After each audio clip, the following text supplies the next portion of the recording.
This is Pete Walker, and I've been asked to share thoughts on the decision just made by the U.S.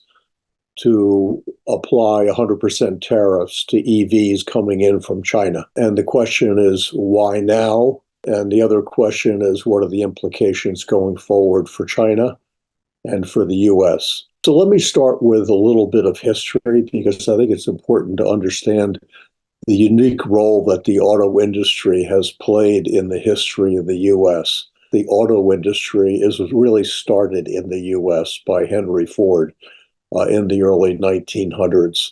So the U.S. has always thought of its auto industry as the backbone of its industrial capabilities. And you're now looking at a rapid turnover of the auto industry from the combustion engine to electric vehicles. This is a very hot election issue.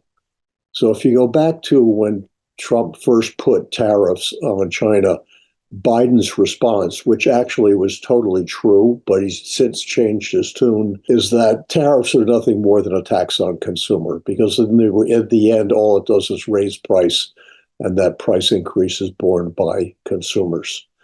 So what Biden did really was retain the tariffs that were put in place by Trump, and then he added another whole dimension to the issue, which was blocking China from getting access to high-end advanced technologies from the U.S., especially in areas related to chips.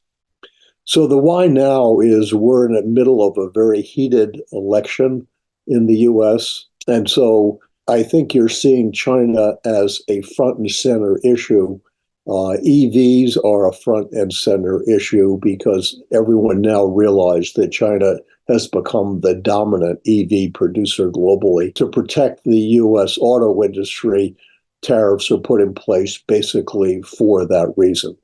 Longer term, it's not going to be effective at the end of the day, but people in the political world don't think longer term. I think the deeper question that needs to be put on the table is, how does the U.S. think about what China is doing? And if you read the press over time, the U.S. basically has taken the position that China is subsidizing many industries, especially the EV industry. And by subsidizing, I think most of us would interpret that as an ongoing subsidy that basically means they're not able to sell their product and recover their full cost. That's not the reality of what has happened in China. What has happened in China is the same model that has happened in major corporations around the world. They look at the future, they think of where the opportunities are and what their relative strategic position is going to be. They invest in R&D and in talent and in partnerships to be able to bring that vision to fruition. The big difference that is never talked about in the U.S. is China has basically invested in getting to this position, and China doesn't need to invest anymore in the EV industry because the industry is growing very rapidly and becoming totally self-sufficient. We've taken a strong position that over time we need to become much more environmentally sensitive, and therefore EVs were a clear target. And so admitting at this point in time that China, which had no auto industry to speak of, if you go back about 15 years ago, has now, by being smart and competent, catapulted to the number one position in the autos of tomorrow, which are basically EVs.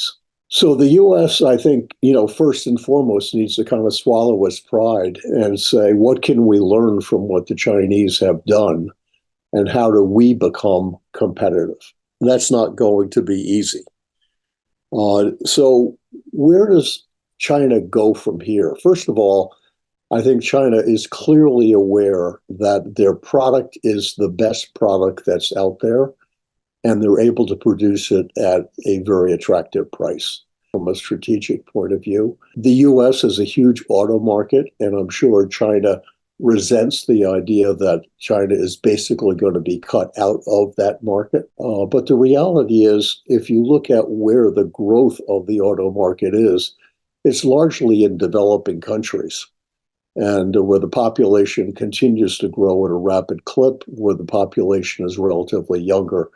So China, I think, has enormous opportunities going forward. They also have the ability for those countries that want to protect their auto industry jobs. China could clearly, as other companies have done, set up manufacturing facilities locally to ensure local employment. So China's position going forward, while it's, I'm sure, disappointing to have the huge U.S. market being carved out, China has more than enough opportunities and a great deal of momentum in terms of the technological advantages that they already have and the brand recognition that they're very rapidly building. So the next question is, where does the U.S. go from here? You know, the core challenge the U.S. faces is that it has adopted a containment strategy towards China, which essentially is we can block their access to U.S. high-end technology and slow them down. The problem is it's very difficult to both contain and compete because it's a very different mindset. So what the U.S. needs to do is to recognize that containment is not going to be possible. You know, as an example, China has more STEM students. Advanced technologies are developed and driven by STEM students. The U.S. has trailed in this area. So what the U.S., I think, has to do is first and foremost make the mindset change that I suggested, which is compete, not contain. So another challenge for the U.S. is to get over the old taboo of industrial policies are unfair and decide how to apply them effectively in America so we can build areas of sustainable competitive advantage. I think China has a large running head start, not only in EVs, but more importantly in the batteries themselves that are basically the engine of the EVs. And catching them is going to be very difficult. But putting tariffs and preventing U.S. consumers from getting access to Chinese vehicles is not going to do anything for our competitive position globally.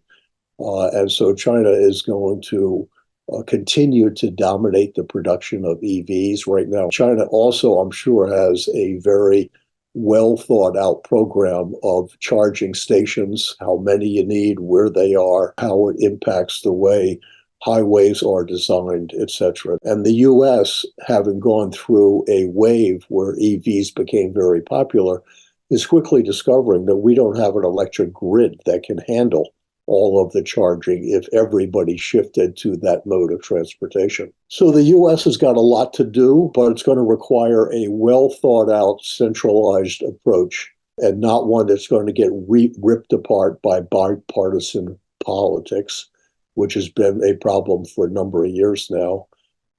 So I think history will look back on this stage where the U.S. imposed tariffs and say, you know, that was an interesting first response.